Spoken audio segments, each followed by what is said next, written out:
Om Shanti. Good morning.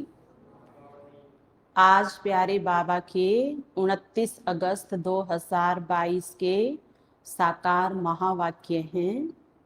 बाबा ने कहा, मीठे बच्चे, तुम्हें अपनी दैवी मीठी चलन से बाप का शो करना है। सबको बाप का परिचय दे वर्षे का अधिकारी बनाना है। प्रश्न है, जो बच्चे देही अभिमानी है उनकी निशानियां क्या होगी? उत्तर, वह बहुत बहुत मीठे लवली होंगे। वह श्रीमत पर एक्यूरेट चलेंगे। वह कभी किसी काम के लिए बहाना नहीं बनाएंगे। जब भी कोई कार्य मिला, सेवा मिली, तुरंत तैयार, सदा हाँ जी करेंगे। दादी की भी और मम्मा की विशेषताएं हम जानते हैं। दादी जी ने भी क्या कहा? जी बाबा, हाँ जी बाबा। तो सदा हाँ जी करेंगे, कभी ना नहीं करेंगे। जबकि देह अभिमानी समझते, यह काम करने से मेरी इज्जत चली जाएगी। लोग कहेंगे कि देखो ये क्या करते हैं। देही अभिमानी सदा बाप के फरमान पर चलेंगे, बाप का पूरा रिगार्ड रखेंगे। कभी क्रोध में आकर बाप की अवज्ञा नहीं करेंगे। उनका अपनी देह से लगाव नहीं होगा। शिव बाबा की याद से अपना खाना आबाद करेंगे, बर्बाद नहीं होने देंगे। देही अभिमानी बच्चे की ये निशानियां बाबा ने सुनाई। गीत है, भोलेनाथ से निराला कोई और है, बिगड़ी को बनाने वाला कोई और है। आप नहीं हैं। बाबा के संग संग कोई और बोला ना बाबा ने कि मेरे संग संग ये शालिग्राम भी तो बैठे हैं। हम हर बात में मास्टर हैं। तो बाबा के साथ जिसका गहरा लगाव होगा वो इस बात को पहले ध्यान से सुनेगा कि बाबा ने कहा कोई और है, तो मेरे अलावा कौन है कोई आपके अलावा? मिल सकता है कहीं बिगड़ी को बनाने वाला? नहीं, क्योंकि ऊपर बाबा ने क्या कहा? आप बच्चों की दैवी मीठी चलन है, इस वजह से आप बाप का शो करते हो। तो ये तो भक्त का बनाया हुआ गीत है। बाबा का गीत क्या है? भोलेनाथ, मैं बाबा आपका और आप मेरे बच्चे सबसे निराले हो। याद रखना, गणेश जी को याद करते हैं ना भक्ति में। ऐसे तो नहीं है कि जब भी विघ्न आएगा शिव ही शिव को याद करेंगे, ऐसा तो नहीं है। और कहते हैं कि गणेश जी को मना लो, सब राजी हैं। तो हम कौन हो गए? महावीर, विघ्न विनाशक। तो बाबा की जिम्मेवारी को अपनी जिम्मेवारी समझ करके कहना है। खुद हम कहेंगे वाह बाबा, आप जैसा कोई और नहीं, लेकिन बाबा मेरे जैसा भी कोई और नहीं। आपके कार्य को मैं सिर माथे रखता हूँ, आपकी आज्ञा। यस बाबा, हो जाएगा। अब अंगद को क्यों याद करते हैं? वो अचल अडोल है। तो हमें हमारा टाइटल भी अर्जुन है। हम अर्जुन, शिव शक्ति शक्तियां हैं हम, शिव का काम करने वाली शिव शक्तियां। ओम शांति। इतनी सारी बड़ी दुनिया है, इसमें भारत खास और यूरोप आम कहें, क्योंकि भारत तो प्राचीन ही है। भारत वाले कहते हैं यूरोप खास है, हमारा भारत आम है। बाबा ने उल्टा कर दिया कि नहीं बच्चे, यहाँ मैं आया हूँ, तुम्हारा भारत सबसे महान है। ये तो समझते हैं असल भारत ही था, यूरोप भी। सब धर्म वाले ये तो जानते ही हैं कि हम एक दो के पिछाड़ी आए हैं, हमारे आगे भारत ही था। यह तो समझ की बात है ना। तुम बच्चे जानते हो कि बरोबर भारत ही प्राचीन है। उस समय भारत ही बहुत धनवान था, तो स्वर्ग कहा जाता था।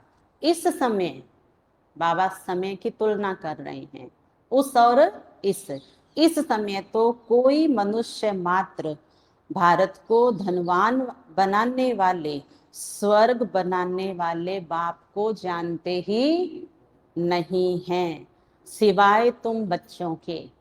तो हम हाथ जोड़ के मांगते नहीं हैं, और बाकी मनुष्य हाथ जोड़ के बाबा से मांगते हैं। तो बाप से तो बच्चा मांग नहीं सकता है ना, वो तो स्वतः ही प्रॉपर्टी का अधिकारी होता है। इसलिए कहा तुम बच्चों के सिवाय मुझे और कोई जानते नहीं है।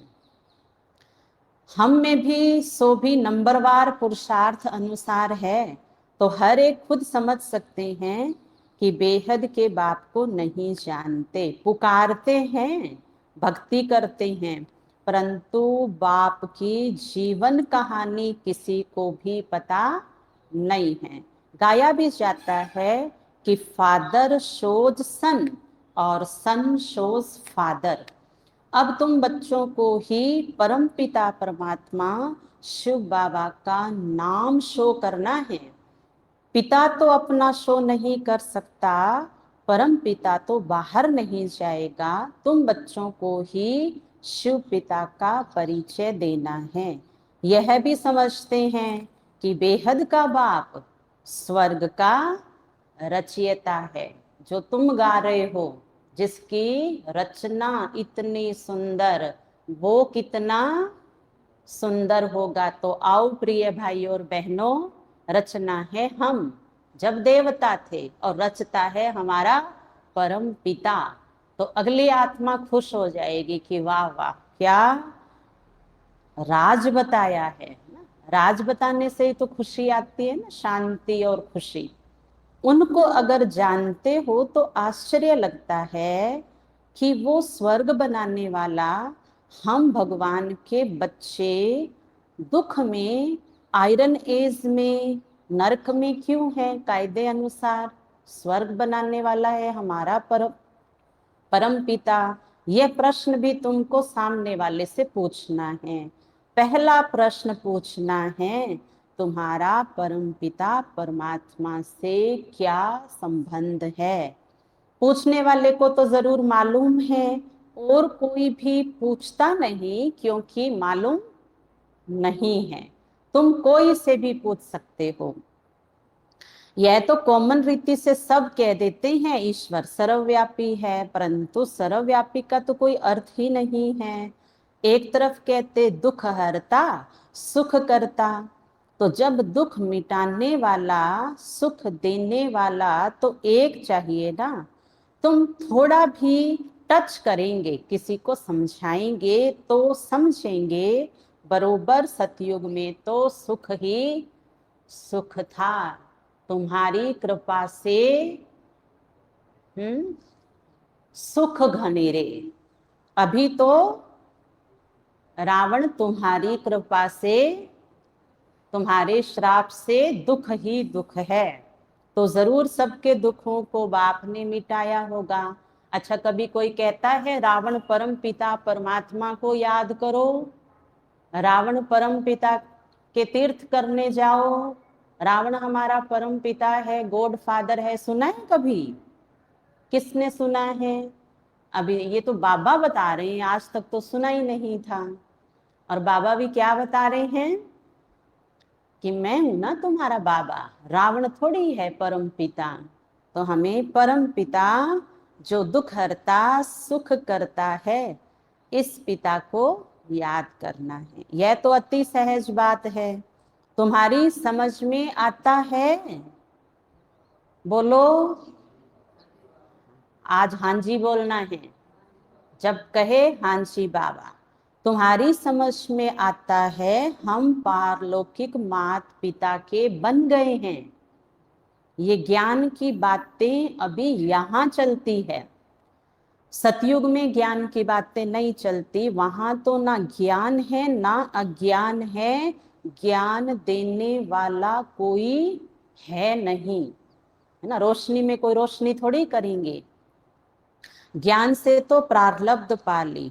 तुम अभी ज्ञान से प्रारब्ध पा रहे हो, नंबरवार पुरुषार्थ अनुसार अपना करते हैं, अपना मिलता है। कोई बाबा को ये नहीं कह सकता कि आप इनको ज्यादा देते हो और मुझे मुझे कम देते हो। बाबा कहते हर बच्चा जैसा पढ़ेगा वैसा बनेगा। देही अभिमानी बनना बड़ी मेहनत की बात है। शिव बाबा की सर्विस में जो तत्पर रहेंगे वही देही अभिमानी बन सकते हैं। तो बाबा को तलाक देने का विचार तो नहीं है ना?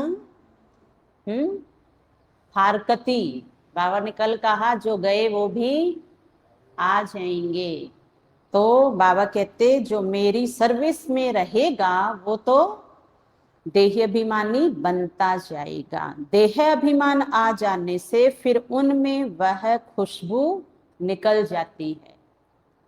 उनकी चलन से ही मालूम पड़ जाता है कि यह देह अभिमानी है।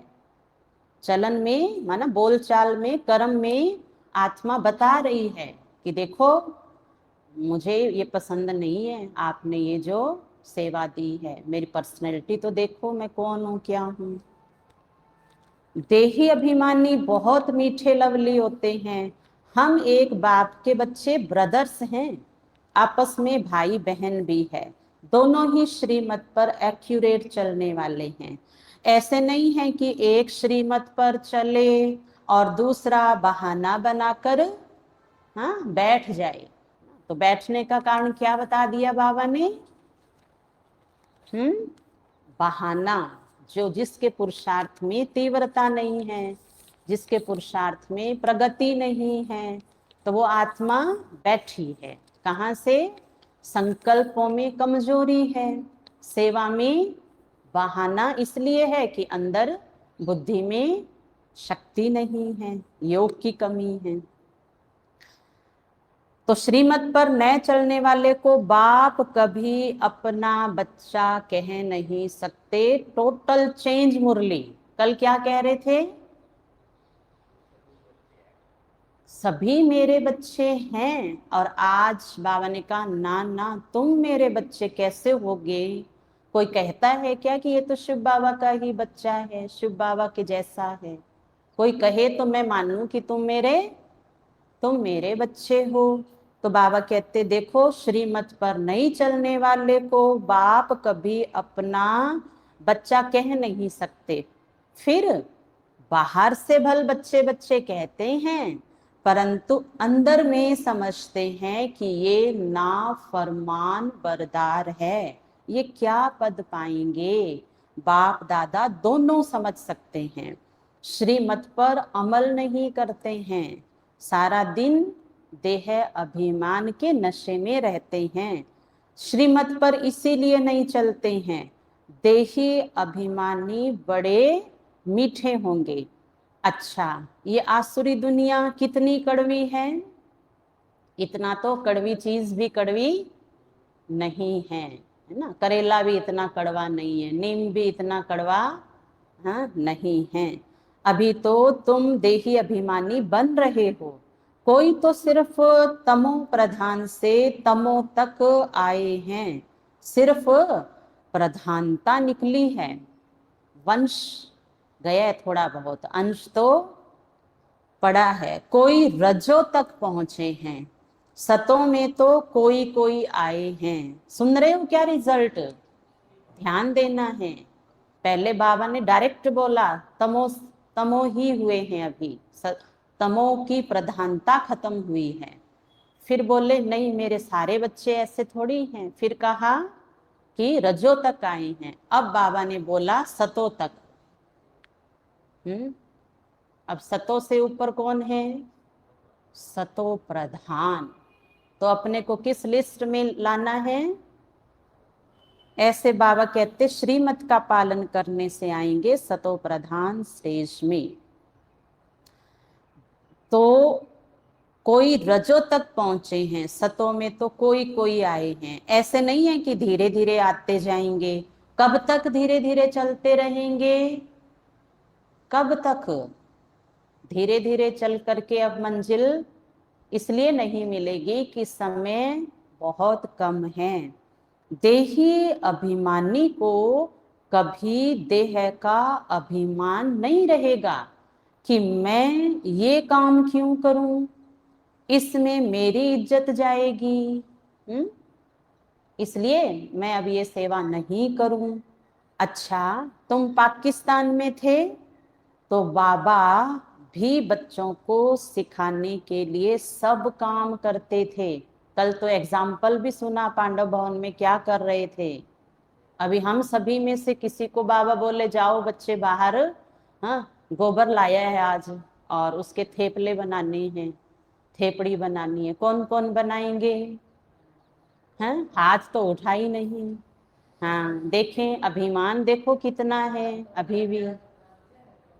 हाँ नहीं, जिसको नहीं भी बनानी आती है ना वो दूसरे को देख करके सीख जाएगा। तो देही अभिमानी स्थिति ये तय नहीं करती है कि मैं ये कार्य करूंगा और ये नहीं करूंगा। देही अभिमानी जो है वो ऑटोमेटिक चलते हैं। उनके हाँ जी के अलावा और कुछ भी अंदर है ही नहीं। अगर उनको मिट्टी लानी है, यस बाबा, पानी लाना है भर के कहीं से, यस बाबा, झाड़ू लगाना है, ये घर और यज्ञ सारी बात चल रही है, सब्जी काटनी है, हाँ यस बाबा। को ये ना कहे मेरे तो सफेद कपड़े हैं दाग लग जाएंगे, है ना। तो बाबा आगे बोल रहे हैं कि देह अभिमानी बनने से सत्यानाश हो जाती है। बाहर में जो प्रजा बनने वाले हैं उनसे भी गिर पड़ेंगे। प्रजा में जो साहूकार बनेंगे उनको भी नौकर चाकर मिलेंगे। यह तो और ही जाकर नौकर चाकर बनते हैं। इनसे तो वह साहूकार अच्छे ठहरे जो कहते ना मेरी ये सेवा करने से इज्जत जाती है। तो बाबा कहते वो तो साहूकार से भी छोटा पद सतयुग में लेंगे। तो ये तो और ही जाकर नौकर चाकर बनते हैं, इनसे तो वो साहूकार अच्छे ठहरे ना। बुद्धि से काम लिया जाता है तो समझ में आता है जो बच्चे नहीं बनते हैं, सिर्फ मददगार बनते हैं तो भी अच्छे धनवान बन जाते हैं। उन्हों को नौकरी करने की दरकार नहीं रहती, यहाँ तो नौकरी करनी पड़ती है। पिछाड़ी को करके राज्य भाग्य मिलेगा, सजा तो खानी पड़ती है दोनों को। इन सभी बातों को ज्ञानी तू आत्मा समझ सकते हैं। बाबा कहते सजा तो हर कर्म की, है ना, होगी ही होगी। अज्ञानी देह अभिमानी है, उनकी चाल ही ऐसी है। समझा जाता है कि ये कोई काम का नहीं, यहाँ तो बच्चों को श्रीमत पर चलना पड़े, नहीं तो माया बड़ा धोखा देने वाली है। झट देह अभिमान आ जाता है। देह अभिमान को मिटाए, देह अभिमानी बनने में ही मेहनत है। यहाँ रहने वालों को तो फिर ब्राह्मणों का संग है, बाहर तो दुनिया बहुत खराब है। ज्ञान में संग ऐसा चाहिए फर्स्ट क्लास जो उससे पूरा रंग लगे। देह अभिमानी का संग मिलने से एकदम मिट्टी पलीत हो जाते हैं। फिर फरमान पर चलते नहीं हैं।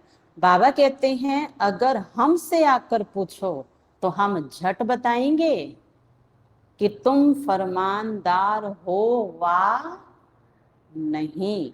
नंबरवार पुरुषार्थ अनुसार बहुत अच्छे अच्छे हैं जो दिल को खुश करते रहते हैं। देखा, बाबा की उन बच्चों पे भी नजर है जो क्या कर देते हैं, बाबा को खुश राजी कर देते हैं। दुनिया में तो बड़ा ही दुख और मारामारी है, खून खराबी बहुत है, इनको कांटों का जंगल कहते हैं। तुमने इनसे किनारा कर लिया है, अभी तुम संगम पर हो, बुद्धि में है, हम गृहस्थ व्यवहार में रहते संगम पर खड़े हैं। अभी हम कांटों से फूल बनते जा रहे हैं, कांटों से पल्व निकलता जा रहा है। दुनिया में रिलीजियस सिर्फ तुम ही हो, वह भी नंबरवार पुरुषार्थ अनुसार। जो बाप को ही नहीं जानते वह हुए इर रिलीजियस। कहते भी हैं धर्मी और अधर्मी, पांडव और कौरव। पांडवों की स्थूल युद्ध कोई है नहीं, तुम्हारी है माया के साथ गुप्त युद्ध। इसलिए हमें कभी स्थूल युद्ध करना भी नहीं है। कौन से वाला? वाचा युद्ध। कई बार तो इतना गुस्सा आ जाता है किसी किसी पांडव को, अगले पे हाथ भी उठा देते हैं। तो बाबा कहते आप बच्चे तो स्थूल हिंसा नहीं कर सकते हो, कई बार तो चप्पल से डंडे से ही मार देते हैं। बाबा कहते बच्चे ये अच्छी बात नहीं है, तुम अपने अंदर के असुर से युद्ध करो, अपने को देखो। तुम्हारी है माया के साथ गुप्त युद्ध। अगर तुम याद बाप को नहीं करेंगे तो माया का थप्पड़ बोलो लग जाएगा, तूफान आएगा। बाबा कहते हैं अभी तुम्हारा मुख है उस तरफ और पैर है इस तरफ। हमेशा याद करते रहना चाहिए नई दुनिया को। गृहस्थ व्यवहार में तो रहना है। बाप कहते हैं निर्बंधन हो रहने वालों से गृहस्थ व्यवहार में रहने वालों की अवस्था अच्छी है। बजाओ ताली। देखा, बाबा ने युगलों को याद किया है विशेष रूप से। सब तो एक जैसे नहीं हो सकते, नंबरवार है। स्कूल में कोई एक जैसा नंबर थोड़ी लेते हैं, यह भी बेहद का स्कूल है। बाप सब सेंटर वाले बच्चों का ख्याल रखते हैं। इनको कहेंगे विशाल बुद्धि। विशाल बुद्धि तब बनेंगे जब बाप को याद करेंगे। तुम बच्चों की अब विशाल बुद्धि बनी है, इसलिए एक एक कदम फूंक फूंक के रखना है। और इस कर्म से आगे क्या मिलने वाला है, 1000 बार उसको दृढ़ संकल्प की शुभ भावना की शक्ति देके करना है। नहीं तो खराब है तो उसे उसी समय फुल स्टॉप लगाना है। कल बाबा ने कहा था ना कि खराब संकल्प सेकंड में भूल जाए और शुद्ध संकल्प सेकंड में याद आ जाए। इसको कहते हैं विशाल बुद्धि। तुम मूल वतन, सूक्ष्म वतन, स्थूल वतन और ये सारा चक्र कैसे फिरता है इसे जानते हो। इसको विशाल बुद्धि व बेहद की बुद्धि कहा जाता है। मनुष्यों की बुद्धि है हद की, ये जन्म इसमें करना है, इतना करना है, इसका करना है, ये होती है हद की बुद्धि। इस जन्म के नाम मान शान पद पोजीशन समाज में विश्व में कैसे बने वो इतना सा करते हैं, इसके पीछे लगे रहते हैं। और हम हैं हर जन्म का बेहद का अपने जीवन में प्राप्त करने के पुरुषार्थ में लगे हुए। तो बेहद की बुद्धि रखो। तो बच्चों को बहुत मीठा बनना पड़े, जितना मीठा बनेंगे, संपूर्ण बनेंगे, उतना वह भविष्य में अविनाशी बन जाएगा। देखना चाहिए कि हमारे में देह अभिमान तो नहीं है, देखना चाहिए। अच्छा खड़े हो जाओ। हाँ, हाँ कान पकड़ के दिखाओ। हाँ, थोड़ा खींच के दिखाओ। अब देखो काका नहीं उठे हैं, काका नहीं उठे हैं। हाँ, कान खींचो। अब दोनों हाथ आपस में रब करो, दोनों हाथ। हाँ, अब इनको आंखों पे रखो। हाँ, अब बैठ जाओ। तो अब देह अभिमान नहीं है ना, क्योंकि देखो क्लास में से खड़ा कर देना और फिर कान पकड़ाना, है ना, ये क्या है? ये देही अभिमानी स्थिति में होता है, देह अभिमान में नहीं होता। देह अभिमान के कैसा होता है? अरे क्या बाबा ने बोला है, मेरे तो पैरों में दर्द है, मैं खड़ा नहीं हो सकता हूँ। तो ये कौन सा देह अभिमान है? ये खुद का खुद से है। नहीं, बाबा ने कहा है तो मैं चल के दिखा सकता हूँ, मैं तो उड़ के भी दिखा सकता हूँ, मेरा क्या है? इतना निश्चय बाबा के ऊपर। तो देही अभिमानी बच्चे की ये विशेषता होती है कि वो कभी भी बाबा की श्रीमत पर अपना कमजोर दिमाग बिल्कुल नहीं लगाएंगे, क्योंकि कमजोर दिमाग में माया आके बैठती है, वो खुद ही कमजोर है। कहते हैं ना, बुरे के पास बुरा बैठता है, शराबी के पास, है ना, शराबी बैठता है।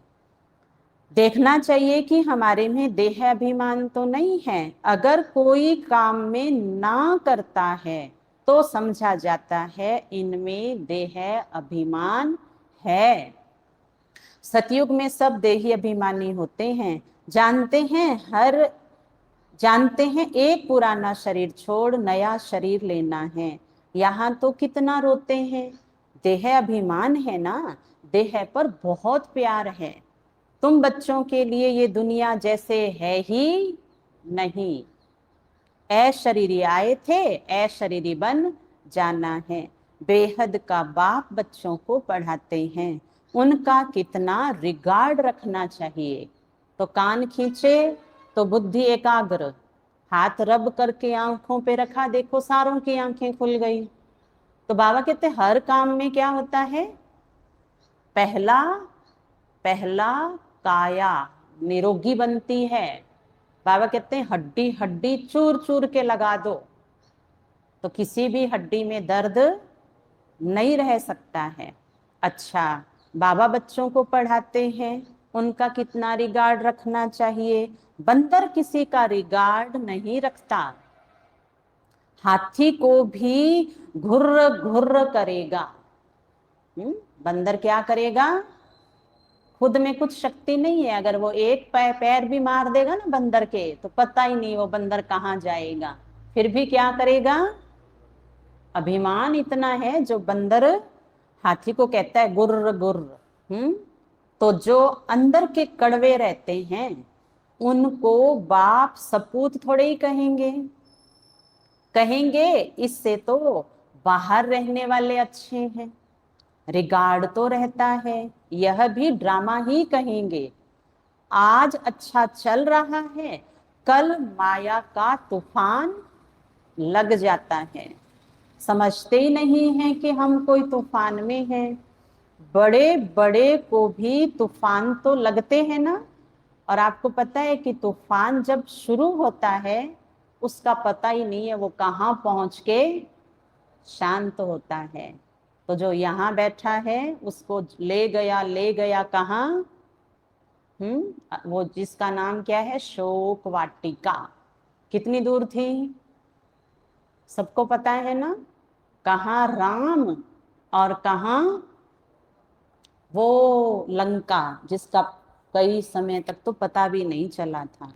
तो इतनी दूर है उस रावण की दुनिया का नजारा, दिखेगा नहीं, तूफान ऐसा आएगा। तो समझते ही नहीं है कि हम कोई तूफान में हैं। बड़े बड़े को तूफान लगता है फिर भी ड्रामा कहा जाता। हम शिव बाबा से वर्षा लेते हैं, ये भूलने से खाना खाना बर्बाद हो जाएगा। खाना आबाद होगा शिव बाबा के भंडारे से, इनको भूला तो झोली खाली हो जाएगी। प्रजा में भी साधारण पद पाएंगे, सजा तो बहुत खाएंगे। खुद छोड़ने से फिर औरों को भी संशय बुद्धि बनाते हैं। बाबा को तो तरस पड़ता है, परंतु माया का वार सहन नहीं कर सकते हैं। उस्ताद सिखलाते तो बहुत हैं कि अचल अडोल रहना है, नहीं रहते हैं। तो बाबा समझते हैं अर्जुन सिल्वर एज तक भी नहीं पहुंचे हैं। वंडर लगता है, ज्ञान पूरा नहीं होने के कारण, शुभ बाबा से योग नहीं होने के कारण गिर पड़ते हैं। तूफान तो क्या क्या लगते हैं, चढ़ना और गिरना ये तो होता ही है। गिर गया तो फिर उठ खड़ा होना चाहिए ना। हमारा काम तो शिव बाबा से है, कुछ भी है हमको वर्षा शिव बाबा से लेना है। मम्मा बाबा भी उनसे ही लेते हैं, उनको ही याद करना है, उनकी मुरली सुननी है। नहीं तो कहाँ जाएंगे, हट्टी तो एक ही है ना।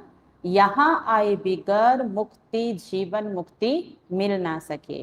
बाप के सामने तो आना है ना। हाँ, कोई बांधेली है, बाबा की याद में मर पड़ती है तो वह भी अच्छा पद पा लेती है। यहाँ जो देह अभिमान में आकर अवज्ञा कर लेते हैं, उससे उसका पद अच्छा, क्योंकि बाबा की याद में मरीना अच्छा सौभाग्य है ना। इस ज्ञान मार्ग में कोई और तकलीफ नहीं है, बड़ा सहज है। यहाँ देही अभिमानी बहुत बनना है, बहुत देह अभिमान में रहते हैं। बाबा तो और कुछ कहते नहीं, सिर्फ दिल से अंदर तरस पड़ता है। शिव बाबा के भंडारे से शरीर निर्वाह करते हैं, यज्ञ की संभाल कुछ नहीं करते तो पद क्या पाएंगे। इस यज्ञ की तो बहुत संभाल करनी है। जहां भी सेंटर स्थापन होते हैं वह शिव बाबा का ही यज्ञ है। इस यज्ञ रचने के लिए सिर्फ 3 पैर पृथ्वी चाहिए बस। कोई बूढ़े हैं, बुजुर्ग हैं, खुद समझा नहीं सकते हैं, अच्छा फिर कोई बहने व भाई को बुलाओ अपने घर, एक छोटा कमरा बना दो और बाहर बोर्ड लगा दो और उस पे लिख दो ब्रह्मा कुमारी है ना पाठशाला। बड़ा पुण्य का काम है। अभी कलयुग है, विनाश सामने खड़ा है। बाप से जरूर स्वर्ग का वर्षा लेना है। स्वर्ग का वर्षा मिलता ही है संगम पर, जबकि पुरानी दुनिया खत्म होती है, नई दुनिया स्थापन होती है। संगम पर वर्षा मिलता है जो फिर भविष्य के लिए अविनाशी हो जाता है। तुम बहुत समझा सकते हो, सिर्फ 3 पैर पृथ्वी चाहिए बस। 1 2 को उठाया तो भी अहो सौभाग्य। तुम एक ही मंत्र देते हो, क्योंकि सभी क्या कहते हैं, एक बात बता दो बस हमें क्या करना है। और उस मंत्र का नाम है मन मना भव।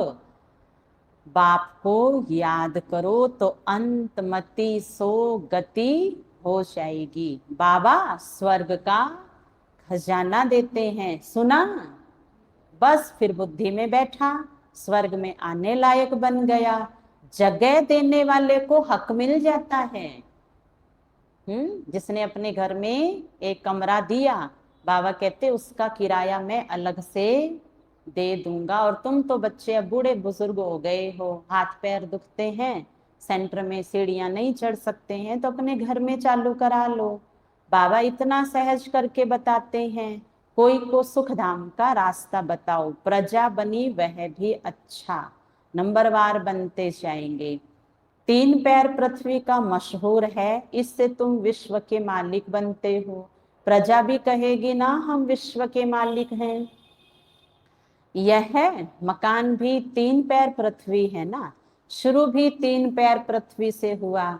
एक कोठी थी, फिर धीरे धीरे बड़ा बनता गया। ऐसे बहुत आएंगे जिनको बाबा कहेंगे तुम ऐसे पैसे का क्या करेंगे।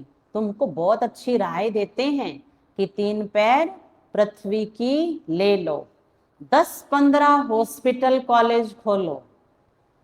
तुमको ये राय अच्छी दी है, अपने गांव में मकान किराए पर ले लो, यह तो सब खत्म हो ही जाएगा। इससे तो इस खर्चे में 10-15 सेंटर खोलो तो बहुतों का कल्याण हो जाएगा और तुम बहुत धनवान हो जाएंगे। तुम छोटी सी जगह में ये कॉलेज खोल सकते हो। तुमको सिर्फ रास्ता बताना है, अंधों की लाठी बनना है, जगाना पड़ता है। ऐसे नहीं 1-2 बार कहा अगले को, बाबा कहते फिर से जाओ, युक्ति रचो, उनके दिमाग को फिर तैयार करो, बाप और वर्षे को याद करो, तो बस तुम्हारा बेड़ा पार है। और कोई खर्चे आदि की बात नहीं है। बेहद के बाप से बेहद का वर्षा लेंगे, समझाना बड़ा सहज है। अच्छा, मीठे मीठे सिखिल दे बच्चों प्रति माता पिता बाप दादा का याद प्यार और गुड मॉर्निंग। रूहानी बाप की रूहानी बच्चों को नमस्ते। हम रूहानी बच्चों की रूहानी बाप दादा को याद प्यार गुड मॉर्निंग, नमस्ते नमस्ते नमस्ते। मेरे बाबा, मीठे बाबा, प्यारे बाबा, आपका शुक्रिया, बहुत बहुत शुक्रिया। धारणा के लिए सार। फर्स्ट क्लास ज्ञानी तू आत्माओं का संग करना है, देही अभिमानी बनना है, देह अभिमानियों के संग से दूर रहना है।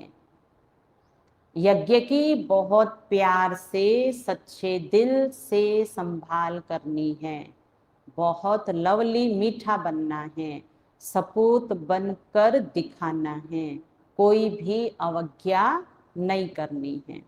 वरदान। ज्ञान गुण और शक्तियों से संपन्न बन दान करने वाले महादानी भव। सारे दिन में जो भी आत्मा संबंध संपर्क में आवे उसे महादानी बन कोई न कोई शक्ति का, ज्ञान का, गुणों का दान दो। दान शब्द का रूहानी अर्थ है सहयोग देना। आपके पास ज्ञान का खजाना भी है तो शक्तियों और गुणों का खजाना भी है। तीनों में संपन्न बनो, एक में नहीं। कैसी भी आत्मा हो, गाली देने वाली हो, निंदा करने वाली भी हो, उसे भी अपनी वृत्ति व स्थिति द्वारा गुण दान दो।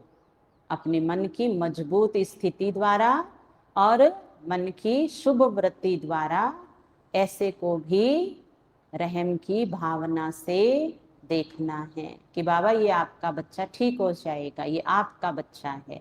आज इन्हें समझ नहीं है तो देखो ये हमारा अपमान कर रहे हैं, गाली दे रहे हैं, ये ठीक हो जाएंगे। बाबा की शक्ति इस आत्मा में जा रही है। इसको कहते हैं महादानी बन ज्ञान गुण शक्ति देना। स्लोगन। जो एक बाप से प्रभावित है उन पर किसी आत्मा का प्रभाव पड़ नहीं सकता। अच्छा, ओम शांति।